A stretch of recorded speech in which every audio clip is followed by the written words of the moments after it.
Hi, how are you? This is Sam Wong again. For those of you who may be interested about what stock may be looking to buy for a long term, please watch my previous video that I cover about the weekly market recap. And it cover what's going on, what moved the market, and what's something that's good to consider at the current moment. I just want to walk you through this is kind of give you an idea of what may change the market in the future, and also what is something that's moving. So historically, we always have been using US dollars as the dominated currency for a lot of exchanges of goods and commodity, especially for oil. That's one of the reasons why why country US dollars have been very strong historically. This just gives you some idea about in trillion dollars that how much of the foreign exchange reserve here. And you can see that US dollars is dominant currency 7.1 trillion over the eight.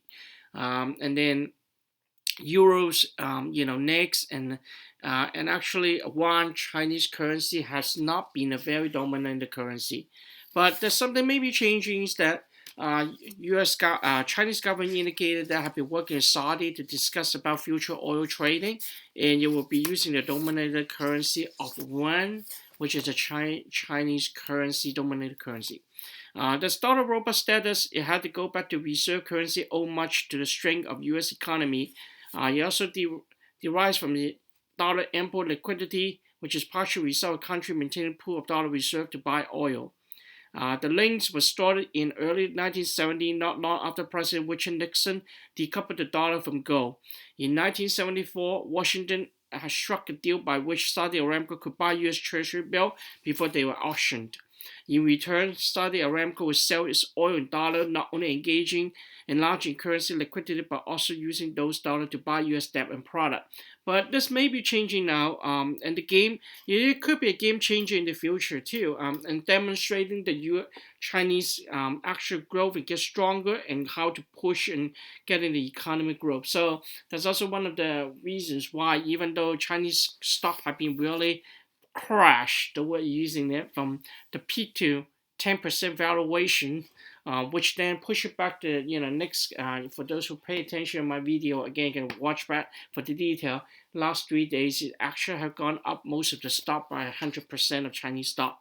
But again, it was really crashing pretty bad because of the potential delisting and also the outbreak, the COVID outbreak again in Shenzhen and some other cities. So again, you will be possibly changing, and you will be actually driving it and turn around. To make yuan to be dominant. Then the currency currently today it wasn't driving as much, but then potential could change 10% up to 10% of Chinese currency that's going to be the future reserve. So this could be the game changer. The other thing I want to talk about, just to give people idea here, is why markets up, stock market up is where when Fed raised rate last week. Most of the time, you've just seen it too is when the announcement of Fed rate uprise in the past is actually could be an uplift and then driving down and have a correction again, and then the next 6 months on you take time to push it back up. But on the long term, normally you actually will be going back up. And what happened was U.S. stock market is reflecting what's best for the economy. So if the interest rate hikes are best for the economy, stock will respond to that. So that is why even though a basis point was expected, it actually better. The rate hike seems very much like the Federal Reserve wanted to send a message, right? If you listen to Powell saying this, they are trying to fight the inflation. Inflation have been really outrageous. If you include the oil, which have recently been over 100% really even compared to last year, and they even get to negative $40 per barrel at the time in April of 2020, I believe.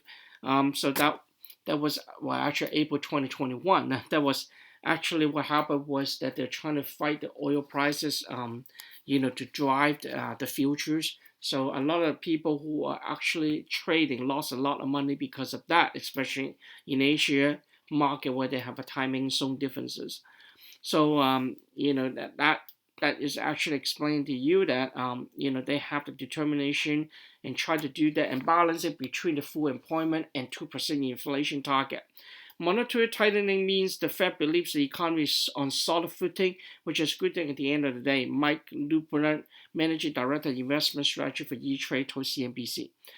His strong presence again suggests that while stocks tend to fall in the month after a rate hike, they end up recovering to see solid gain within a year. An analysis by Encore ISI found that in the previous 4 rate hike cycle period where the U.S. Federal Reserve steadily increased interest rate, the S&P 500 fell by 4% in the first year. Yes, was 5% higher on the average 1 year later, and then keep going up. Okay, hope you like the video. Again, if you like it, give me a like. Any questions, send an email. Have a nice and wonderful week.